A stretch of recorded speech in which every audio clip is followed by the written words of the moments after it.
Alright everyone. So आज मी पाहिलेला आहे गाव बोलावतो हा सिनेमा आणि खरं तर हा सिनेमा बघण्यासाठी आपल्याला काय-काय त्रासातनं जायला लागलं त्यासाठीचा एक अतिशय घाई-गडबडीत का होईना, पण तुम्हा सगळ्यांचे मला डी-एम येत होते Instagramवरती. म्हटलं त्याचं उत्तर म्हणून का होईना, पण एक पटापट व्हिडिओ सगळ्यांना अपलोड करावा आणि हे सांगावं, की बाबा रे, आत्ता सध्या नाशिकच्या थिएटर्समध्ये ही अवस्था आहे. तर तो संक्षिप्त व्हिडिओ जर पाहिलं नसेल, काय नक्की अडचणी आल्या आम्हाला, त्या सगळ्या गोष्टी आपण त्या व्हिडिओमध्ये मांडलेल्याच आहेत. आता सध्या थेट आपण गावं बोलावतो हा सिनेमा मला कसा वाटलाय या मुद्द्यात हात घालूया. पटापट सुरुवात करतोय आजच्या रिव्ह्यूला. सगळ्यात आधी कास्टिंगमध्ये आपल्याला दिसतोय भूषण प्रधान, त्याच्यानंतर गौरी नलावडे, श्रीकांत यादव, शुभांगी लाटकर, किरण शरद, माधव अभ्यंकर आणि राजेश भोसले यांच्या समवेत बरेचसे इतरही साइड कॅरेक्टर्स नक्कीच होते, पण मुख्यतः जी स्टोरी आहे ती यांच्या अवतीभोवती फिरते. आता तुम्हाला स्वदेश या चित्रपटातला शाहरुख खान आठवतच असेल. अमेरिकेतली आपली हाय प्रोफाईल नोकरी सोडून तो गावामध्येच राहण्याचं ठरवतो का? कारण त्याला गावाचा विकास करायचा असतो. हे त्याला कुठेतरी रिअलायझेशन होतं, की आपणही गावाचं काहीतरी देणं लागतो आणि आपण इथेच राहून या गावाचा विकास करायला पाहिजे. थेट आता आपण येऊया या सिनेमामध्ये. गावा बोलावतोमध्ये संग्राम सुद्धा जो आहे म्हणजेच भूषण प्रधान हा सुद्धा मुंबईतली आपली चांगली नोकरी सोडून गावातच राहण्याचा निर्णय घेतो. आता दोन्ही चित्रपटांचा जो गाभा आहे तो जरी मिळता-जुळता जरी वाटत असला, तरी स्टोरी, सगळं स्क्रीन प्ले सगळ्या गोष्टींमध्ये फार तसं तफावत आहे. ती नक्की काय आहे तेच मी आता तुम्हाला सगळ्यांना सांगणार आहे. आजच्या सिनेमाचे तुम्हाला पटापट मी पॉझिटिव्ह आणि निगेटिव्ह ॲस्पेक्ट्स सांगणार आहे. त्यातल्या त्यात निगेटिव्ह ॲस्पेक्ट्स खूप जास्त लांबलचक लिस्ट आहे. पण त्यातल्या त्यात पॉझिटिव्ह जे ॲस्पेक्ट्स आहेत ते फक्त 2 आहेत. पहिला मुद्दा आहे जो पॉझिटिव्ह आहे सिनेमाचा तो म्हणजे गावं बोलावतो हे टायटल ट्रॅक. ऐनात पुन्हा जुना पाऊस डोकावतो. तुम्हाला ते ऐकायला आणि पाहायला नक्कीच आवडेल. दुसरा पॉझिटिव्ह पॉइंट असा या सिनेमाचा, की या सिनेमाच्या सगळ्यात शेवटी क्रेडिट सीन्समध्ये त्यांनी ना काही पूर्ण महाराष्ट्रभरातले जेवढेही उत्तम असे सरपंचपदी राहून ज्यांनी उत्तम कार्य केलेलं आहे आणि ज्यांनी आपल्या गावाचा विकास केलेला आहे, ज्यांना राष्ट्रीय पुरस्काराने सन्मानित केलेलं आहे. नक्की ती कुठली-कुठली गावं आहेत आणि त्या कुठल्या-कुठल्या जिल्ह्यातनं ती गावं आहेत आणि त्या सरपंचाचा फोटो आणि ते खूप सुंदररित्या त्यांनी ते सगळे मॉन्टाजेस एकत्र करून तुम्हा सगळ्यांसमोर ते क्रेडिट सीन्समध्ये मांडलेले आहेत. त्यामुळे जर का तुम्ही हा सिनेमा पाहायला जाताय तर थेट शेवटपर्यंत आरामात बसून राहा. लगेच सिनेमा संपल्या-संपल्या उठून जाऊ नका. ओके. आणि आता येऊया या सिनेमाच्या निगेटिव्ह ॲस्पेक्ट्समध्ये. घरात गणपतीसारख्या सिनेमामध्ये ज्यावेळेला भूषण प्रधान इतकं सुंदर काम करताना आपल्याला दिसतो, तोच भूषण प्रधान ज्यावेळेला गावं बोलावतो या चित्रपटामध्ये इतक्या दुय्यम दर्जाचं म्हणजे क दर्जाचं काम करताना तो ज्यावेळेला दिसतो ना, तेव्हा खरंच खूप वाईट वाटतं.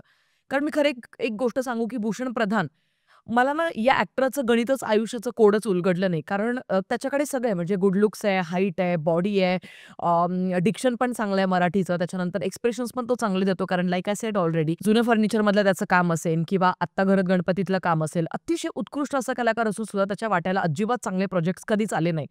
तर त्यातलाच हा एक प्रोजेक्ट आहे. कारण अजून एक फ्लॉप त्याने त्याच्या करिअरमध्ये चिटकवून दिलाय असं म्हटलं तर चुकीचं ठरणार नाही. मी सुरुवातीलाच यासाठी म्हणते कारण चित्रपटाने इतकं डोकं खाल्लंय माझं. संपूर्ण चित्रपटाचा जो स्क्रीन प्ले आहे किंवा जी पटकथा आहे त्याच्यामध्ये इतके मोठमोठे खड्डे आहेत ना, की ते खड्डे भरणं गरजेचं होतं. मंडळी, आता मी तुम्हाला ना बॅक टू बॅक काही असे इन्स्टन्सेस सांगणार आहे ज्याने तुम्हाला कळेल की हा सिनेमा का मला नाही आवडलाय अजिबातच. सगळ्यात पहिली गोष्ट, भूषण प्रधान सोबतचा एक राजेश भोसले असं एक कॅरेक्टर आहे सिनेमामध्ये. हा माणूस आणि विलन जो आहे म्हणजे श्रीकांत यादव हे दोन्ही जण आलटून-पालटून एकच रेड किंवा मरून कलरचा जो तो शर्ट आहे, तो 3 ते 4 वेळा तुम्हाला घालताना दिसतात. आता तुम्ही म्हणाल काहीतरी असं थोडी असतं राव, म्हणजे एकाच रंगाचे 2 शर्ट कोणी घालू शकत नाही का? सिनेमा जेव्हा बघाल ना, तेव्हा तुम्हाला तुमच्या प्रश्नाचं उत्तर मिळेल. मी का असं म्हणतेय ते. दुसरी महत्त्वाची गोष्ट आहे, या सिनेमामध्ये ना संवाद इतक्या वाईट पद्धतीने लिहिलेले आहेत ना, की ज्याला काही तोडच नाहीये. आता एक एक्झाम्पल देते. गावाची स्वच्छता करायची असते, चौकामध्ये सगळ्यांना जमायचं असतं. त्यावेळेला भूषण प्रधान सकाळी-सकाळी तिथे जातो आणि मग लोकं येतायत, नाही येत आहे, लोकं काय कारणं देतायत. तर लोकं येत नाहीये तिथे आणि मग तो त्यांना कसं समजावतोय वगैरे. तर त्या केसेसमध्ये डायलॉग्स कसे असायला पाहिजे. भूषण प्रधान येतो, "अरे, अरे भावा काय झालं? तू येणार होतास ना? आपलं ठरलं होतं, की आपल्याला ही साफ वगैरे करायची." Right, correct. सो या पद्धतीने सगळं व्यवस्थित जातं. तिथे ते जे गावातले 2 ते 3 जण आहेत, ते लिटरली एकच वाक्य 5 ते 6 वेळा रिपीट करताना दिसतात आणि ही असते चुकीच्या पद्धतीची डबिंग किंवा ही असते चुकीच्या पद्धतीने लिहिलेले संवाद त्यांचं उदाहरण. आता तिथे ते गावाले त्याला म्हणतात, "अरे भावा मला जायचंय तिकडे, मी नाही येत." "नाही, नाही, नाही, मी येत नाही. मी येत नाही बरं का, मी येत नाही. मी आता निघतोय. मी येत नाही. नाही, नाही, मला जमायचंच नाही. मला नाही जमायचं. मला नाही काय आहे हे?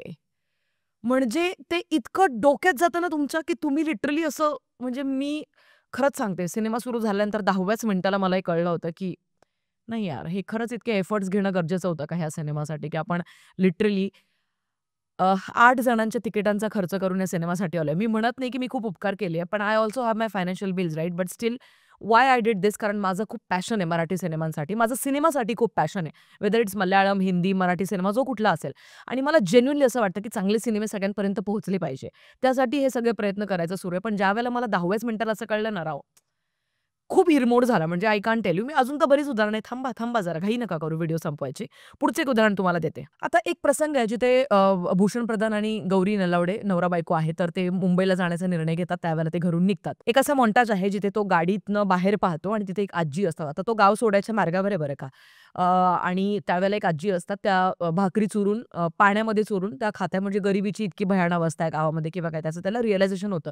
पण किती वेळा तो जवळ-जवळ 8 ते 9 वेळा तोच मॉन्टाज त्यांनी वापरलाय, की ते चुरताय, ते खाताय आणि त्यावेळेला गौरी नलावडे मख्खासारखी अशी समोरच पाहतेय. म्हणजे प्रॅक्टिकली नाऊ जस्ट इमॅजिन, नवरा-बायको गाडीतनं जाताय. नवरा एकाच ठिकाणी अशी गाडी थांबवतोय, कारण पुढे काहीतरी जनावरं वगैरे आली. मग तिथे कशा पद्धतीने गौरीने रिएक्ट व्हायला पाहिजे, की "अरे, काय झालं? चल ना, कोणाला पाहतोयस?" असं काहीतरी करायला पाहिजे तिने. म्हणजे आता या चुका म्हणून पण आपण सांगणं, आपण 2025 मध्ये आत्ता आहोत. हे इतके म्हणजे याला बावळट चुका असं म्हणतात. असं म्हटलं तर चुकीचं ठरणार नाही असं मला वाटतं. कारण ती अशी मख्खासारखी अशीच एकच, तिला तेवढं एक सांगितलं गेलंय, "तू अशीच बसून राहा आणि तू असाच फक्त बघत राहील." आणि ते 8 ते 9 मॉन्टाजेस आहेत त्या एका पर्टिक्युलर सीनचे. ओके फाईन, तुम्हाला दाखवायचंय की त्याला रिअलायझेशन होतंय. तुम्ही आजीचा एक मॉन्टाज टाकला, फाईन. अजून एखादा तुम्ही मॉन्टाज टाकायला पाहिजे होतं, की अजून पण तिथली मुलं कसं शाळेत न जाता काहीतरी व्यसनच करताय किंवा कुठेतरी टवाळखोर टुकारपणा करताय. 1 ते 2 मॉन्टाजेसमध्ये दाखवून तुम्ही तो पटकन संदर्भ दाखवून तो किस्सा तिथेच मिटवला असता, पण नाही. हे तर जाऊ द्या. याच्यानंतर कट डायरेक्ट भूषण प्रधान घरी येतोय आणि बाबांच्या फोटोसमोर असं म्हणतोय, की "मी आता ठरवलंय बाबा, की मी इथेच राहतोय. मी मुंबईला नाही जात अरे नवरा आणि बायको तुम्ही दोघे जण कारमध्ये होतात ना, मग गाडी यू-टर्न घेताना दाखवायचं का? मग तिथे ती त्याला विचारते, की "काय झालं? तू गाडी यू-टर्न का घेतोय? काही विसरलोय का आपण घरी?" आणि त्याच्यानंतर तो घरी तो असं किमान असं म्हणू शकला असता, की "मी सांगतो तुला किंवा कळेलच तुला लवकरच." फार-फार तर इतकं तुम्ही दाखवू शकले असते. तो कंटिन्यूटिव्ह इश्यू इतका जाणवतो थ्रू आउट द सिनेमा. ते डायरेक्ट घरी येतं आणि तो डायरेक्ट डिसिजन सांगून मोकळा. म्हणजे तिचं काहीच अस्तित्व नाही अख्ख्या सिनेमामध्ये. बरं, पुढची एक महत्त्वाची चूक, नवरा आणि बायकोमधलं काही नातंच एस्टॅब्लिश होत नाही शेवटपर्यंत. तुम्हाला त्यांच्यासाठी काही फीलच होत नाही. कोण आहेत ते? ते एकमेकांना भेटले कसे? किंवा सोडा, भूषण प्रधान मुंबईत जाऊन कुठली नोकरी करतो हे पूर्ण सिनेमामध्ये कळतच नाही. किंबहुना गौरी नलावडे ती कुठल्या गोळ्या देते, त्याला आयुर्वेद असा एकच शब्द वापरलाय, पण कुठल्या आणि ती काय करते मुंबईमध्ये? थ्रूआउट द सिनेमा दोघेही जण मुंबईमध्ये कुठल्या त्या स्वप्नांसाठी राहताय गाव सोडून, ते शेवटपर्यंत एस्टॅब्लिशच केला नाही तो प्लॉट. दुसरी महत्त्वाची गोष्ट, या संपूर्ण सिनेमामध्ये सगळ्यात मोठी जर काही चूक असेल तर ती असेल कंटिन्युटी इश्यूज. आता याचं सगळ्यात मोठं आणि इन डिटेल उदाहरण मी तुम्हाला देणार आहे. क्लायमॅक्समध्ये भूषण प्रधान जो सरपंच आहे श्रीकांत यादव त्याला वाचवण्याचा प्रयत्न करतोय कारण गावकरी त्याला मारायला येतायत. ओके. आता ह्या केसमध्ये भूषण प्रधानच्या समोरचा जो कॅमेराची फ्रेम आहे त्याच्या मागे भयंकर अंधार दिसतोय आणि हे सगळं संध्याकाळची वेळेला घडतंय बरं का.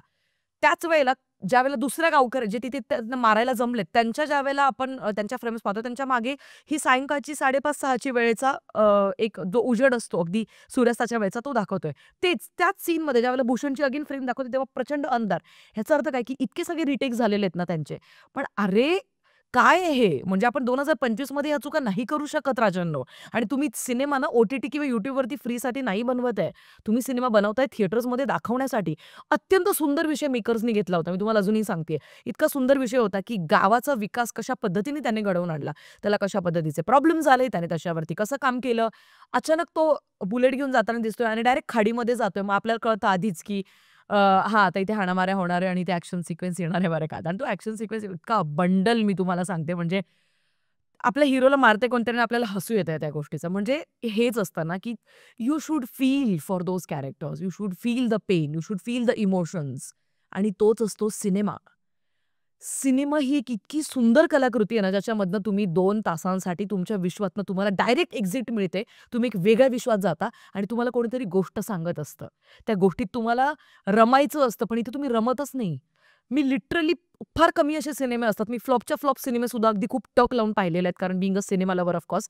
पण ह्या सिनेमामध्ये ना 10 मिनिटांनंतरच मी पाहत होते. कधी इंटरव्हल होईल, कधी मी ब्रेक घेईल, एक चक्कर मारून येईल इथली तिथल्या तिथे आणि थोडंसं पाणी वगैरे पिईल, थोडंसं बोलेल किंवा काय. Seriously guys, this cinema literally was not worth watching it. मी या सिनेमाला देईन 1 स्टार आउट ऑफ 5. तो 1 स्टार सुद्धा या कारणासाठी, कारण विषय खूप सुंदर होता. नाही हाताळता आला त्यांना. काहीच गरज नव्हती. थोडंसं थांबले असते, अजून 2-3 प्रोड्युसर्सला एकत्रित आणले असतं, बजेट थोडं वाढवलं असतं. बजेट तर मी तुम्हाला सांगते, मल्याळम सिनेमासृष्टीकडनं मात्र 3 करोडमध्ये पॉन मॅन हा सिनेमा बनलाय. त्याचा रिव्ह्यू आपण हिंदी चॅनलवरती आपल्या दिलाय. तो जर पाहिला नसेल तर तुम्ही बघा. माझा रिव्ह्यू पण बघा आणि सिनेमा पण बघा. 3 कोटीमध्ये इतका मास्टरपीस सिनेमा त्यांनी बनवलेला आहे ना. काय तो स्क्रीन प्ले! अरे काय सुंदर ॲक्टिंग करतायत ते सगळेजण आणि कसले रॉ सेटअप्स आहेत सगळे. ती बस बघा, ते कॉस्ट्यूम्स बघा, ते समुद्रातले ते झिंगे पकडतानाचा सीन बघा. याला म्हणतात डेडिकेशन, याला म्हणतात एका कलाकृतीवर प्रचंड प्रेम करणं. आणि चुका प्रत्येकाकडनं होऊ शकतात, पण या लेव्हलच्या चुका, कंटिन्युटीच्या इश्यूज, एवढी रिटेक घेतली, शेवटी जे बनायचं चाललंय, जसं बनलंय तसं घेऊ. आणि भूषण प्रधानला मला एक सांगायचं आहे, हा व्हिडिओ जर भूषण प्रधानच्या फॅन क्लब्सपर्यंत पोहोचला असेल, तर त्यांनी हा भूषण प्रधानपर्यंत पोहोचवावा. राजा, तुझ्याकडनं खूप सुंदर सिनेमांच्या अपेक्षा आहेत, कारण तू एक उत्तम कलाकार आहेस. प्लीज तुझ्या स्क्रिप्ट्स विचार करून निवड. बाकी मल्याळम सिनेमामधल्या 3 कोटीमध्ये बनलेल्या पॉनमॅन या सिनेमाबद्दल तुमचं काय मत आहे? आणि इतरही कुठले सिनेमे आहेत राव, जे कमी बजेटमध्ये पण उत्तम बनलेले आहेत? त्याची तुम्ही उदाहरणं मला कमेंट सेक्शनमध्ये कळवा ना. नक्की काय चुकतंय मराठी सिनेमासृष्टीमध्ये? 2025 मध्ये पण या प्रकारचे सिनेमे आपण पाहतोय राव थिएटर्समध्ये. तुमचं काय मत आहे कमेंट सेक्शनमध्ये मला कळवा. घनघोर निराशा पदरास पडली आहे माझ्या. हरकत नाही. पुढचा हार्दिक शुभेच्छाचा रिव्ह्यू सुद्धा येणारच आहे चॅनलवरती. Don't forget to like, share आणि subscribe to City Lights Marathi. भेटूया पुढच्या व्हिडिओमध्ये. तोपर्यंत काळजी घ्या. Peace out.